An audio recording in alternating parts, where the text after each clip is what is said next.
एक सज्जन ने पूज्य भाई श्री हनुमान प्रसाद पोद्दार जी महाराज से पूछा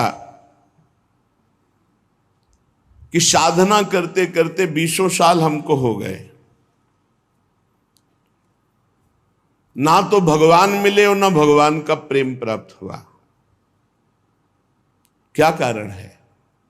20 साल हो गए साधन करते, ना भगवान मिले और ना भगवान का विरह प्राप्त हुआ।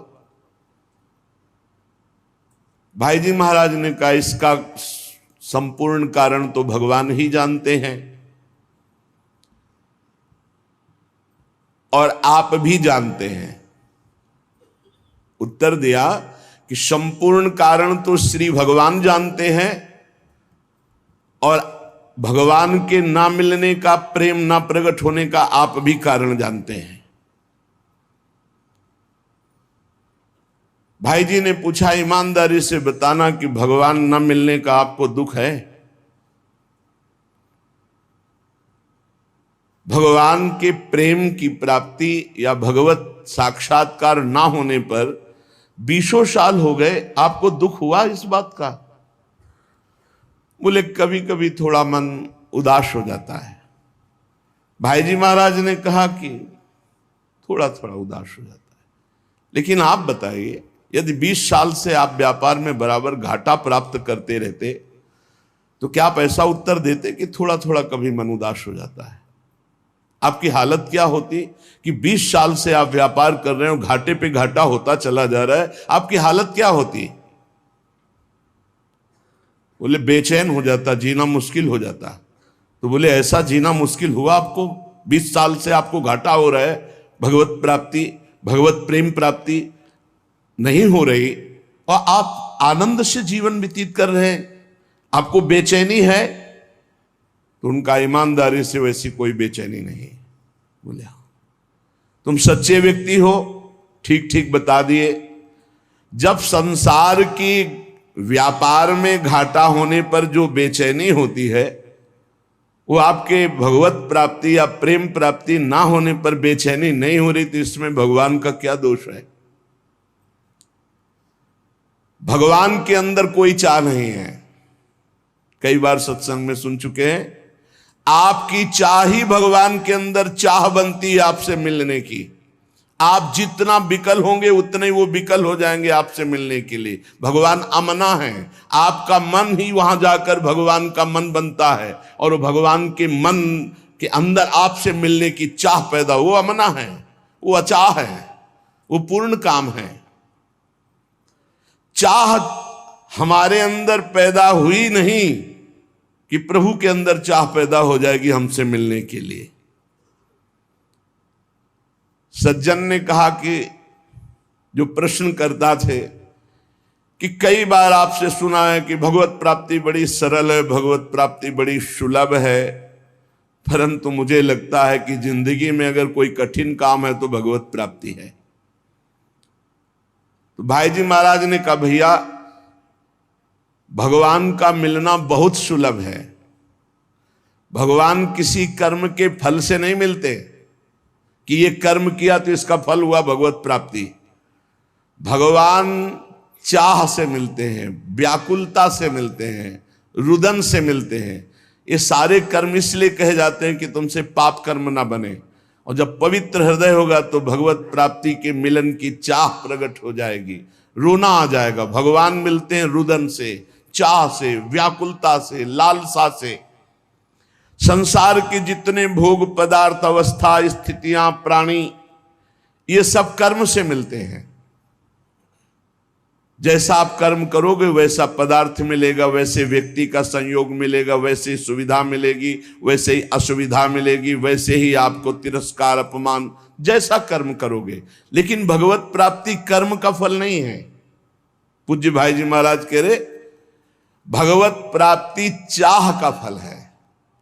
वो संत संग से, शास्त्र स्वाध्याय से, नाम जप से, भाई जी उसका भाव लिख रहे, नाम जप से, सत्संग से, शास्त्र स्वाध्याय से हमारे संसार की चाह हटे और भगवान की चाह प्रकट हो जाए। पक्का जिस दिन ऐसी चाह हो जाएगी अब जिया नहीं जा रहा, उसी दिन भगवान अनुभव में आ जाते हैं। नेत्रों के सामने आ जाते हैं पक्का। संसार की प्रत्येक स्थिति, अवस्था, पद प्रतिष्ठा, इसमें कर्म है, इसमें कर्म है। आपका कर्म आपको स्थिति प्रदान करेगा, सांसारिक पद प्रतिष्ठा, लाभ, लौकिक, पारलौकिक। सांसारिक पद प्रतिष्ठा, धन संपत्ति केवल चाह से नहीं पूर्ति होती। धन की चाह, मन की चाह, मान की चाह, अधिकार की चाह, सब कर रहे हैं। मन की चाह ये मिल जाए, वो मिल जाए, मिल रहा है क्या? मिलेगा उन्हीं को जो वैसे सुकृत वाले कर्म किए हैं। रात दिन सब चाह में ही फंसे हुए हैं, परंतु सबकी चाह नहीं पूर्ति होती। संसार की चाह से निराश होकर भगवान की चाह मात्र करने से भगवान की प्राप्ति हो जाती है। कठोर परिश्रम कर लो, धन की चाह पूर्ति करने के लिए कठोर परिश्रम कर लो, पर पूर्व सुकृत नहीं तो तुम धनवान नहीं बन सकते हो। लेकिन थोड़ा सा प्रयत्न करो भगवान नाम जप करके भगवान की प्राप्ति के लिए, ईमानदारी से बुरे कर्मों का त्याग, अभी आनंद की अनुभूति, अभी विकलता जागृत हो जाए भगवान से।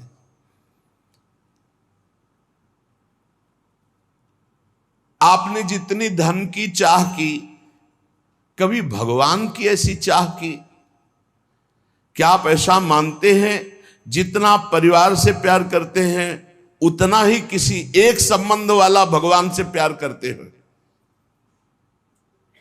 भगवान से एक संबंध वाला, जैसे माता से, जैसे पिता से, वैसे गाढ़ प्रेम भी, जैसे धन की चाह, जैसे प्रियजनों का संबंध, इतना भगवान से मानते हैं। तो उनका सत्य तो यह है कि ऐसा नहीं है। तो कैसे मिल जाए भगवान तुम्हें? भगवान के मिलने के लिए, चाहे वो चांडाल हो, चाहे स्त्री हो, चाहे पुरुष हो, विद्वान हो, मूर्ख हो, भगवान ये नहीं देखते कि ये कौन है। बहुत सुंदर बात है।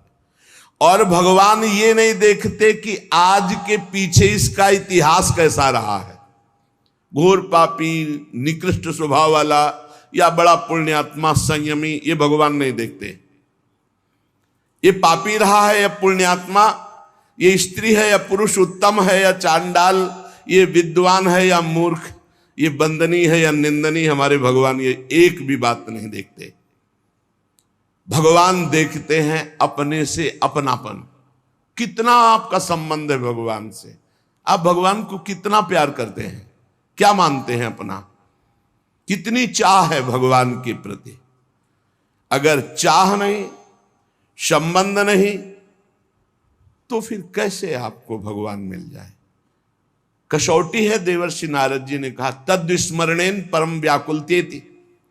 प्रभु का जो थोड़ा भी विस्मरण हो जाए तो परम व्याकुलता पैदा हो जाए। कैसी व्याकुलता? धिक्कार पैदा हो जाए अपने अंदर, कैसे मैं प्रभु को भूल गया। किसी कारणवश आभास हो गया कि 1 मिनट निकल गया, अभी नाम नहीं चला। अब वो बहुत, अब कौन सी ऐसी कीमती वस्तु है, कौन सा ऐसा सुख है जिसके कारण मैंने अपने प्रभु का विस्मरण कर दिया? वो बड़ा धिक्कार पैदा करता। तद विस्मरणेन परम व्याकुल। कसौटी है। आप देखो कितनी देर आप विस्मरण बर्दाश्त कर देते हैं। अव्यर्थ कालत्वम, ये भक्त का लक्षण है। कबहू काल वृथा नहीं जाए, सेवक जी ने लिखा। कितना समय आप बर्बाद करते हैं। जिसने समय की कीमत पहचान ली वही महात्मा बन जाता है। कुछ लोग तो समय काटते हैं व्यर्थ के कार्यों में, मोबाइल में गेम, संसारिक वार्ता, ताश, ये वो। अरे भाई, हमारा समय इतना कीमती, हम उसे ऐसे झूठे कार्यों में नष्ट कर रहे हैं। यदि आप भगवत प्रेम चाहते हैं, भगवान का भजन चाहते हैं, भगवान से मिलना चाहते हैं, तो इसके लिए एक ही बात है, छटपटाहट, व्याकुलता आपके मन में होनी चाहिए। अगर नहीं होती है, आप भगवान को नहीं चाहते हैं, भगवान के लिए रुदन हृदय से नहीं करते हैं, तो सीधी बात है आपको भगवान नहीं मिलेंगे। क्योंकि भगवान चाह, जिसके हृदय में व्याकुलता, उससे भगवान मिलते हैं। अगर व्याकुलता नहीं तो इसका साफ साफ अर्थ है आप कहीं सुखी हो रहे हैं, कहीं राजी हो रहे हैं, तो भगवान क्यों आवे? भगवान से मिलन की चाह पैदा करना है साधना। भगवान चाह से मिलते हैं। भगवान के मिलने की एक ही मात्र उपाय वृत्ति है व्याकुलता, रुदन, लालसा इतनी प्रबल अब जिया ना जाए। कैसी लालसा? जैसे आपको यमुना जी ले जाया जाए और डुबकी लगवा दी जाए और ऊपर से चढ़ाकर ताकत पूर्वक आपको दबा दिया जाए, फिर जो आधा पौन मिनट के बाद आपकी सांस लेने की जो व्याकुलता है कि अगर आप सांस न मिली तो प्राण निकल गए, वही व्याकुलता चाहिए हरि दर्शन के लिए। अगर अब हरि नहीं मिले तो अब जिया नहीं जाएगा। तो उसी तासा महावीर, उसी समय भगवान का साक्षात्कार हो जाता है। भगवान को प्राप्त करने की अनन्य उत्कट चाह जिसके मन में पैदा हो जाए, उसके लिए किसी विधि विधान की आवश्यकता नहीं है। जैसे शास्त्रों में वर्णन आया है, संतों ने कहा इतना लाख जप करो तो भगवान का दर्शन हो जाएगा। ये शास्त्रीय बातें ठीक है भाई जी महाराज का, लेकिन इतने लाख संख्या में भगवान को खरीद लोगे, ऐसी बात नहीं है। भगवान संख्या से नहीं मिलने वाले, भगवान संख्या से नहीं खरीदे जा सकते, तपस्या से नहीं खरीदे जा सकते, व्रत से नहीं खरीदे जा सकते, संयम नियम से नहीं खरीदे जा सकते। भगवान किसी क्रिया के फल रूप नहीं है। भगवान को कोई बांध नहीं सकता इन नियम, संयम, व्रत, उपवास, तपस्या। आज तक अगर कहीं कोई बांधा है तो प्रेमाधीन, भगवान प्रेम के अधीन बंधे हैं। भगवान मोल में खरीदे नहीं जा सकते। जब भजन करते करते हमारे अंदर चाह पैदा होती, रुदन पैदा होता है, उसी रुदन, उसी चाह, उसी व्याकुलता से भगवान व्याकुल हो जाते हैं और व्याकुल होकर उसे दर्शन देते हैं। प्रेम की चाह, भगवान के मिलन की चाह जब तीव्रतर से तीव्रतम अनन्य हो जाएगी,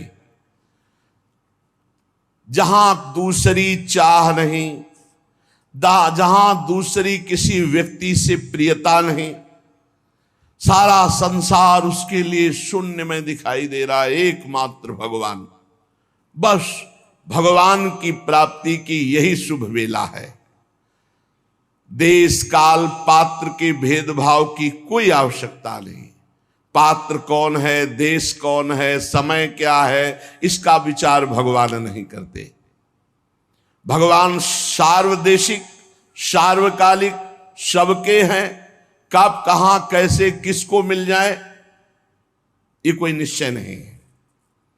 भगवान की चाह अत्यंत आवश्यक है। साधक की साधना केवल चाह पैदा करने के लिए है। जितने भी जप हैं, स्वाध्याय है, सेवा है, तपस्या है, काम क्रोध आदि लोभ आदि पर विजय प्राप्त करना तप है, इन सब का फल है अपने इष्ट देव के लिए एकांत में रुदन प्रारंभ हो जाना। एकांत में बैठ के रो रहा है, अपने कपोल को हाथ की हथेली पर रखे हुए बैठे शोक मग्न है। हे प्रभु कब मिलोगे, हे ये कितनी दुर्लभ बात है। यही निष्काम भक्ति से प्राप्त होता है। भगवान को प्राप्त करना है तो गोस्वामी जी के दोहा जो लिखे, बहुत जोर की भाई जिसकी बड़ाई कर रहे हैं। जाहि न चाही कबहु कछु, तुम सन सहज सनेहु, बसहु निरंतरता सुर सोराउर निज गेहूं। भगवान का अपना घर कौन सा घर है? थोड़े दिनों के लिए आकर चले जाने वाला घर नहीं होता। घर कौन जिसमें स्थायी बसा जाता है। भगवान मेहमान बनकर नहीं आते भक्त के हृदय में। सो राउर निज गेहु, वो अपने घर की तरह। किसके? बोले जाही न चाही कबहु कछु। बहुत उच्च कोटि की कसौटी है। निरंतर आपके हृदय में भगवत दर्शन होंगे। अपना घर जाही न चाही कबहु कछु, शर्त है। तुम सन सहज स्नेह, ये बड़ी उच्च कोटि की बात है। ये आधा दोहा बहुत उच्च कोटि की अवस्था है। जाही न चाही कबहु कछु और तुम सन सहज स्नेह, बस इतनी बात पूरी साधनाओं की है, जितने भी मार्ग हैं। ये आधा दोहा जीवन में उतर जाए तो आगे की बात गारंटी